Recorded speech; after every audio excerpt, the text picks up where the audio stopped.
as well. Welcome back to ICF again. Now, there's not questioning the allure of Trooper Taylor to the Auburn program, as well as his imprint on it. No question about it. And Alex Corddry has more of that from Auburn.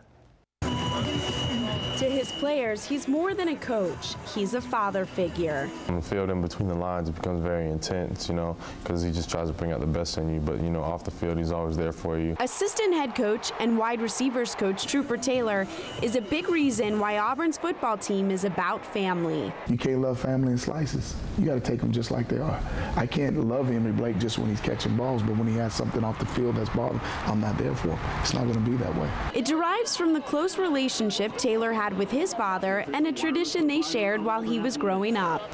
When he would wake me up, he and I had a little special deal where he would allow me to take his hat and I could turn it backwards, and then he would kiss me on the forehead and say how much he loved me. But one day was different, and for Taylor, it's a painful memory. He came in one morning and he got ready to do that, and he was getting ready to kiss me on the forehead and tell me that, and I said, "Dad, man, I'm too cool for that. I almost got a girlfriend, man. Don't be kissing on me. Come on, I'm a big boy now."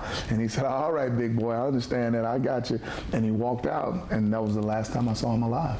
He died that day, and that was September 27th, and I can tell you exactly at 4:36. He doesn't have a single picture of his dad, but he thinks about him every day. He died of a heart attack. The first thing that went through my mind was the last thing I told my father was that I was too cool to say, "I love you" back. Since then, I've always worn my hat backwards, and it reminds me of not just the relationship, but of the special times that we had together, and it also reminds me of how much hard work that he did to provide for his family. Growing up with 15 brothers and sisters in the small town Cuero, Texas, Taylor uses his own family lessons as part of his coaching methods. Like my mom and dad did, they didn't whoop just one of us. They got all of us, so they knew they got the right one. So if one of my guys are late to class, they all run for that. If one of my guys drop a ball, they all do up downs. Always expecting the best performance from his receivers leads to a special bond. Taylor adopts every one of them. From day one, whether they're seniors or they're freshmen, is I put their name up on the board, and behind their last name I put Taylor.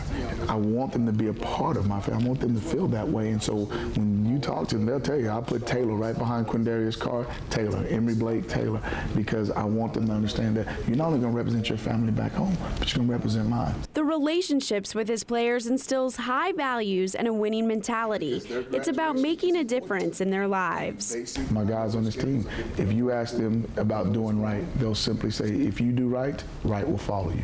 If you do wrong, I don't care if you're in church on the front row, it'll follow you.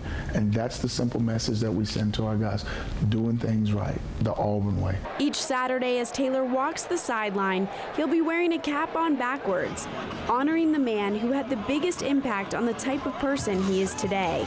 And that's his favorite coach, his father. Alex Corddry, CBS 42 Sports.